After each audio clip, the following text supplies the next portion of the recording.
Hi, second grade. Today we're going to continue our work with suffixes. So yesterday we learned that suffixes are a group of letters that come at the end of a word. And when we put them at the end of the word, it changes the meaning.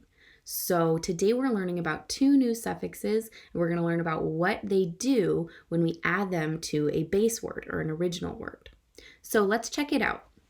A suffix is a word part that is added to the end of a word. A suffix changes the meaning of the original word. The suffix less means without. I'm going to underline that. The word endless then means without end. So here's that word, endless.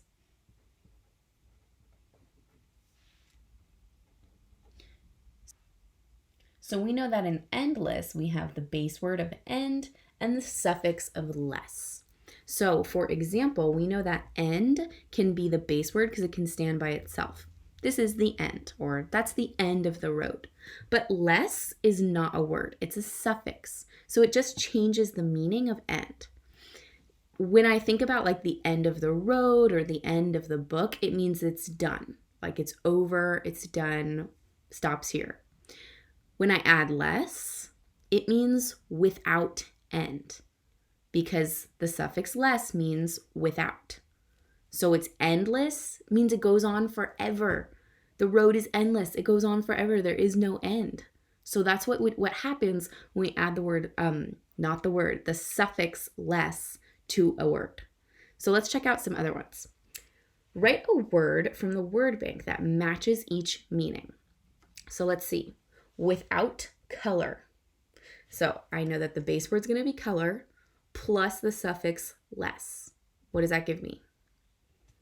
Colorless.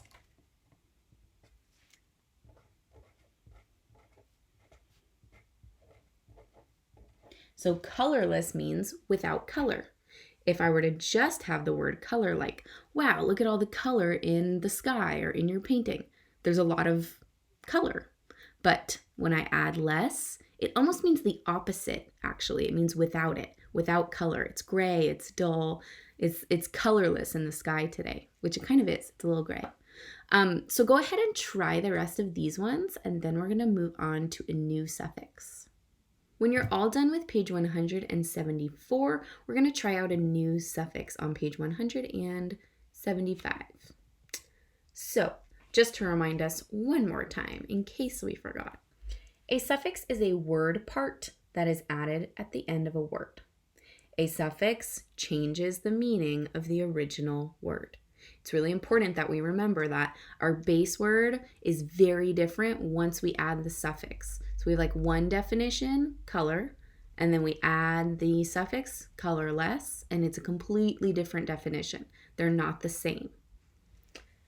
When the suffix y is added to the end of a word, it tells what a noun has. I'm going to underline that.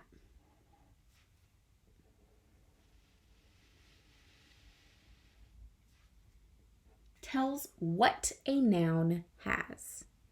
The word bumpy describes a noun that has bumps. So we have bump, again, a word that can stand on its own. There's a bump in the road. I have a bump on my finger. A bump is over there, like a hill or something. A bump can stand by itself. When we add the y, it means we're describing a noun that has a bump. So if I say the street's bumpy, that might mean that there's a lot of bumps on it.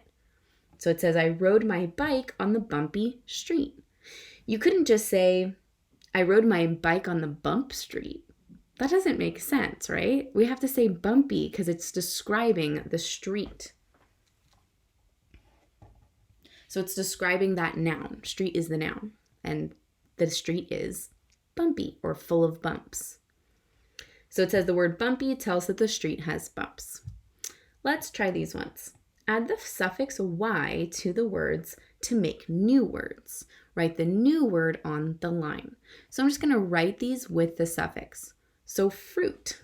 Well, I know that fruit is like an orange or a pineapple or a lemon. Those are all examples of fruit. But when I add a y, Now I'm making the word describing something. So it would be fruity. And we probably have used that word before without even knowing that we're using a word that has a suffix. So if I say, well, my favorite fruit is an orange, would I say my favorite fruity is an orange? No, fruity is something else. I could say, my candy tastes fruity. That would be a way that I can use this word. And when I say my candy tastes fruity, that's implying my candy tastes like fruit, right? Because the Y means it's describing the noun or what the noun has. The candy is fruity. It's juicy. It's fruity. We have that Y at the end because it's describing the candy. We can't just say the candy is fruit, because then it would be like, well, I'm eating an orange, but no, I'm eating fruit. So it gets crazy and confusing. So you have to add that Y. So go ahead and try out the rest of these. You're going to add the Y to storm, point, and dirt. And then you're going to see if you can figure out which ones belong in those sentences based on what you know about the word, the base word, and the suffix. When you're all done with that, upload it to Seesaw and I will check your work. Have fun.